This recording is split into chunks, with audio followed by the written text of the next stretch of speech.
ადამიანი ლოცვით ცხოვრობს, ანუ ღვთისმაძიებელია, მუდამ, მაშინ მისი ცხოვრება არის საღვთო ისტორია და მან ინტუიციურად იცის, რომელსაც შეიძლება ვერ გამოთქვავს, მაგრამ როგორც კი გამოცხადებით, წმინდა წერილით ეს ცოდნა ეძლევა, იმ წამს მისი გული უდასტურებს და რა, რომ ჩვენ სამყაროს შექმნამდე. აი პავლე მოციქულმა დღეს გითხრა დედის მუცლიდან და ამავე დროს იგივე პავლე ამბობს, რომ სამყაროს შექმნამდე, სხვადასხვა დროს სხვადასხვა დარეთ ამბობს, ანუ ჩვენ სამყაროს შექმნამდე ღვთისცნობიერებაში ვიყავით. არ ვარსებობდით ფიზიკური გაგებით, ყოფითი გაგებით, ქმნილი სამყაროს გაგებით არ ვარსებობდით. ჩვენ არსებობა დავიწყეთ რამდენი წლისაც ვართ.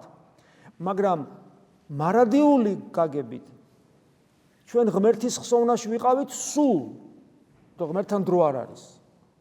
იმიტომ რომ სიტყვები ვერ გამოთქვავს, სულ ადამიანს გონია რომ გაწელილად ღმერთს უახსოვდი. ანუ ღმერთთან გაწელილად არაფერი არ ხდება, ის არის მოცემულობა და მორჩა. მარადიული ყოფიერება ღმერთისა გაწელილი დრო არ არის, როგორც ხშირად გვითხოვს. ის სხვა ყოფიერება ჩვენ არ ვიცით ეს რა არის. უბრალოდ დრო არ არის, სხვა რამეა ეს. ამიტომ ჩვენ ამ გაგებით ზოგიერთ ღვთისმეტყველთან თუ არსები მაქსიმი აღსარებელთან მათ შორის ჩვენ შეიძლება ესეთი რამეც ვნახოთ, რომ ადამიანი რა თქმა უნდა შექმნილია დროში და ის როგორც სამყარო და დასაბამი აქვს და მარადიულად იარსებებს ღმერთში, მაგრამ მეორე მხრივ, რადგან ჩვენ ღმერთთან ერთად ვარსებობდა, მე მარადიულადაც ღმერთთან ერთად ვიქნები და რადგან ღვთის ხსოვნაში ვიყავით,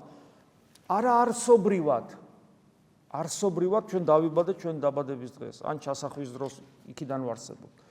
არასობრივად, მაგრამ მისტიკურად, საიდუმლოებრივად, ღმერთის ხსოვნაში ჩვენ სულ ვართ.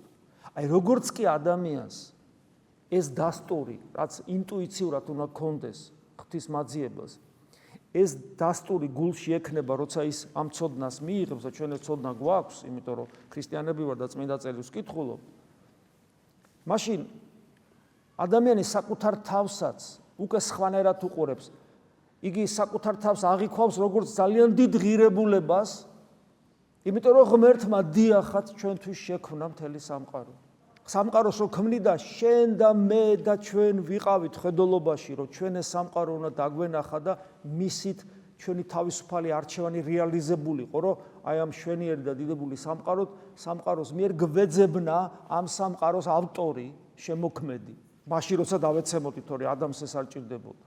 რომ დავეცემოდით, დავკარგავდით, გაუხეშდებოდით, წყავის სამოსელი შეგვეძინებოდა, დავკარგავდით უნარს ღმერთთან პიროვნული ურთიერთობისა, აი ამ დროს შენარჩუნებული გვექნებოდა რა თავისუფლება პოტენციაში და პიროვნული არჩევანის შესაძლებლობა და მოაზროვნეობა და ნებელობა და გრძნობა და ემოციები და მშვენიერების აღქმის უნარი, ეს ყველაფერი შენარჩუნებული გვექნებოდა სინდისი, ეს ყველაფერი შენარჩუნებული გვექნებოდა გონება, პოტენციაში, რომელსაც შეეძლებოდა ტრანსცენდენტული ღმერთის შემეცნება, ეს ყველაფერი შენარჩუნებული გვექნებოდა, მაგრამ მინავლებული, რომ დავინახავდით ამ სამყაროს მშვენიერებას, აღფრთოვანებულიყავით, ეს რა დიდებული რამე, ამას თავის შემოქმედი ნამდვილად ყავს.